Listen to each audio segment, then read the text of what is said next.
What it do, beloved? We back. We back at it. Me and Squaw. You're about to hop up into it. Starting back in verse number 12. Just to take some time, right? We ain't in a rush. And from the days of John the Baptist until now, the kingdom of heaven suffereth violence, and the violent take it by force. Kingdom of heaven. Is that the church? Is that us on earth right now? Kingdom of heaven, I think. I'm under the understanding that it is God's people, and obviously that's the people in heaven that live in the kingdom of heaven. But are we not also the kingdom of heaven down here? Is it talking about the forces of evil, which are both physical and spiritual, right?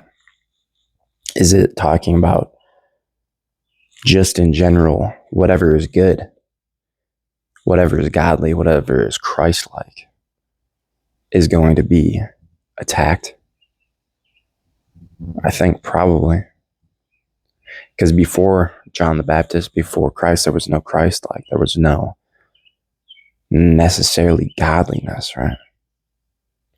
There was the law. Was that attacked? I feel like it was just not obeyed. Whereas now there's an actual figurehead, there's an actual identity, personhood that can be attacked. There's an actual kingdom now with morals, with identity and laws, right? That can be attacked by the forces of evil. Before it was just an idea. The Israelites were God's chosen people, right? And even they did not follow God's laws, right? Now, if you are a follower of Christ, you're going to be attacked by the forces of evil, right? It's just how it goes.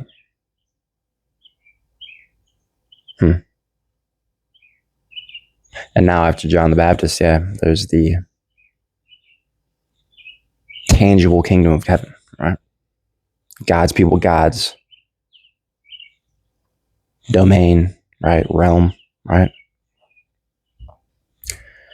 Suffereth violence, and the violent take it by force. What's that say?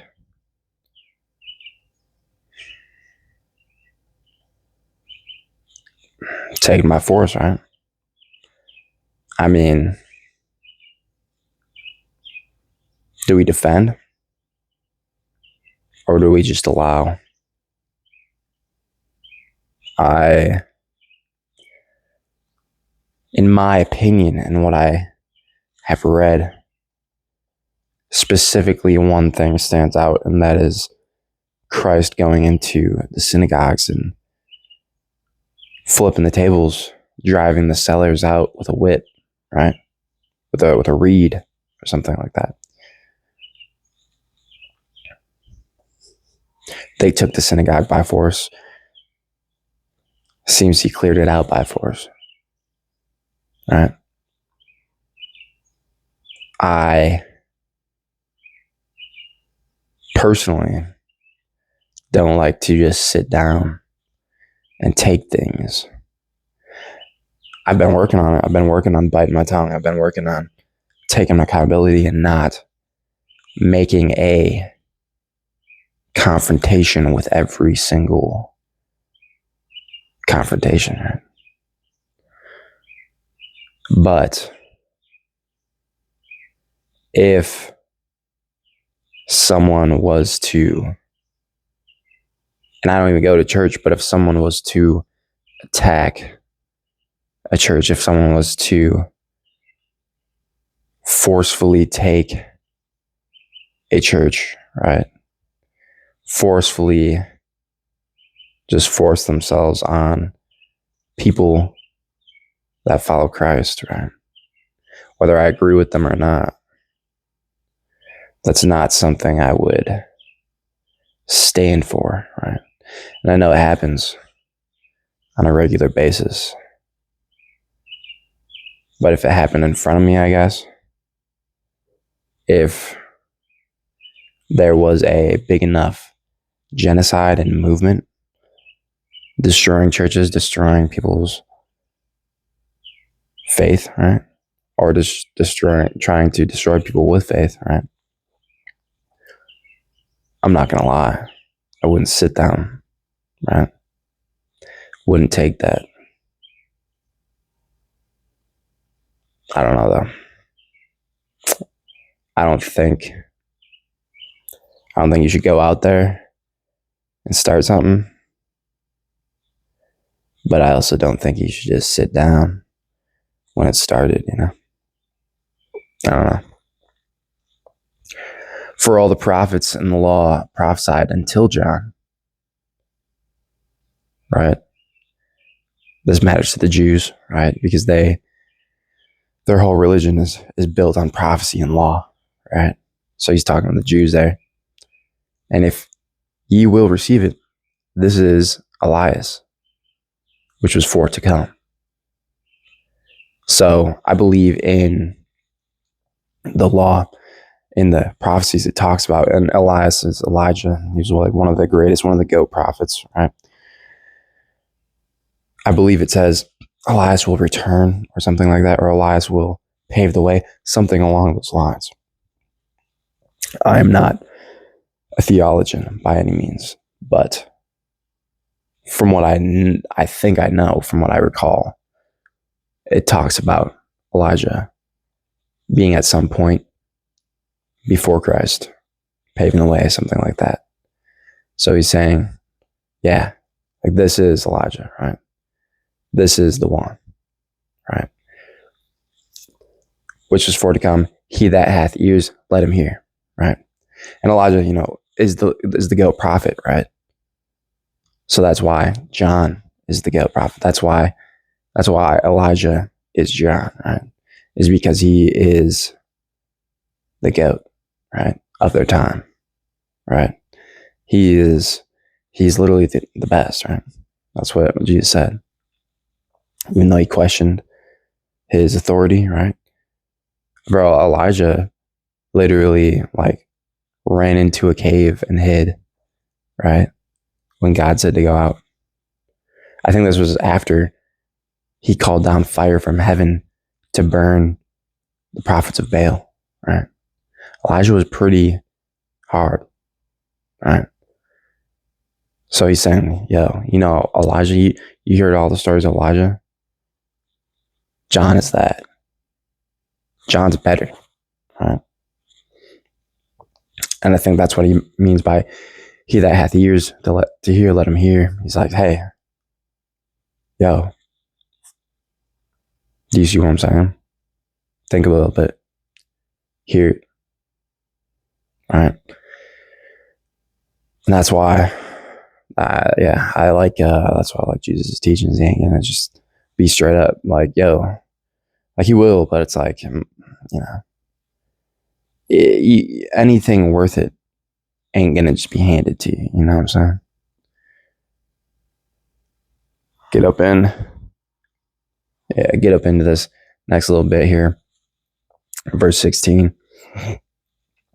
But whereunto shall I liken this generation?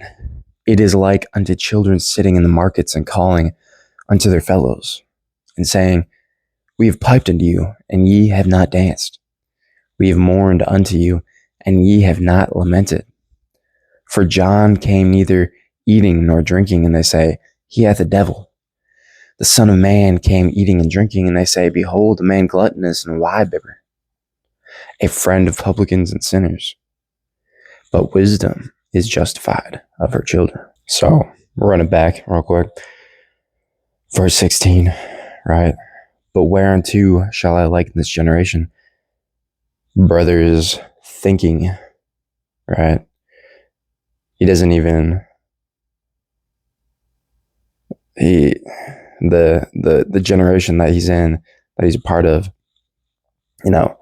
I'm sure, let's just continue, right, is like unto children sitting in the markets calling unto their fills, right? So he's got to think about how to even and analyze, right, analogize the generation he's part of, right, that he's come to, right, because they're so, dang, bro, if you've been paying attention, there's nothing you can do that's right. That's the thing. They're like children, because hey, children are great. They have a beautiful sense of innocence, right? That we should strive to embody, right, in our adulthood, right? But they also have a severe lack of the grand scheme of things, right? They have a severe lack of understanding, right, of the true brevity of a situation, right? Saw a video the other day of a guy in a police chase, and he hops out the whip and pulls his kid out the back and has his kid start running with him, right? And there's cops after him and stuff, and the dad like loses his shoes. The kid runs back to grab his shoes, and as he's coming back, the police get his dad, and the whole time he's just thinking like, yo, like, he's just helping his dad. He doesn't know like what's really going on. He's just doing what he thinks is gonna help his people, right? The innocence and also lack of understanding. That's I think a good visual of the two coming together, right? And so Christ is likening the generation he was born into as children, right? That they expect one thing, and when they don't get it, then they ain't with it, right? They throw a little fit, try to fight them, right?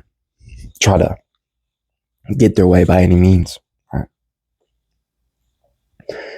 So it's like children sitting in the market calling unto the fellows and saying, we have piped unto you, and ye have not danced. We have mourned unto you, and ye have not lamented, right? They think that just because they do something, they deserve an outcome, right?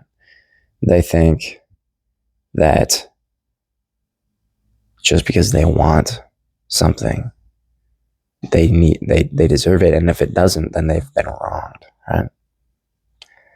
It might just be how things go. Maybe they didn't hear that piping, right? But to them, they feel like they've been wronged because you did not hear that piping, right? Because they were mourning, you didn't lament. They feel like they were wrong, even though you didn't even see them mourning, right? I don't know. I think that's what I'm getting off that, right? But then this part right here, right? For John came neither eating nor drinking, and they say he hath a devil. The Son of Man came eating and drinking, and they say, behold, a man gluttonous and a wine bibber, a friend of publicans and sinners. So it's no matter what, even if you did lament, even if you did dance, right? They still are going to find an issue with you. And honestly, this is something that I've been struggling with, right? Is to make sure that I am a good representation of Christ, right, in his name, not to run his name through the mud, right? But this right here is literally saying it doesn't matter what you do. The people, the enemy forces are always going to attack. They're always going to find your weakness, right? They're always going to see that issue. They are children, right? The enemy forces are not going to give you a chance, right? They're going to come in violently. It doesn't matter at the end of the day. What you do is, I mean, that's a pretty large statement there. I was about to just say, but is this saying that no matter how you follow Christ, right, people are going to find an issue with it? Even if you have built your relationship with God, even if you have a deep relationship and you feel like you're following him to the best of your ability and your honest path, and you have faith in the situation, faith in him, right? That he's leading you to these situations, right? Someone's going to have an issue with it, right? Someone's going to say, nah, that's cap, right? Someone's going to say, no, you're wrong, right? And I mean, dang, bro, I think that's why you need to have some people, at least one, right? Good, strong man built in God, right? As someone that you can come to get a second opinion. Because, and the reason I say at least one is because Christ says that wherever there's two or three, I believe, is the exact verbiage. But I know he says at least if there's two people gathered in his name, then he is there, right? So that's why I think it's always good to have someone like that you can call on and ask, right? In those situations that you can trust is going to do his best to follow God, and by doing his best will not lead you astray. You know what I'm saying? But yeah, that was a pretty crazy little. It's crazy that came up right now for me, because that's that I've been specifically struggling with and directly correlates to my issue that literally I was just 15 minutes ago praying about. Right? So, and then also, but wisdom is justified for children, right? Wisdom is only wisdom if it is going to promote enlightenment to multiple generations, right? Wisdom is only proven wisdom if the person that receives it benefits from it, right? I don't know. Because you can tell someone something, and if they do it and it doesn't help them, is it wisdom? Or is it just bad advice? Wisdom is justified for children. Not sure.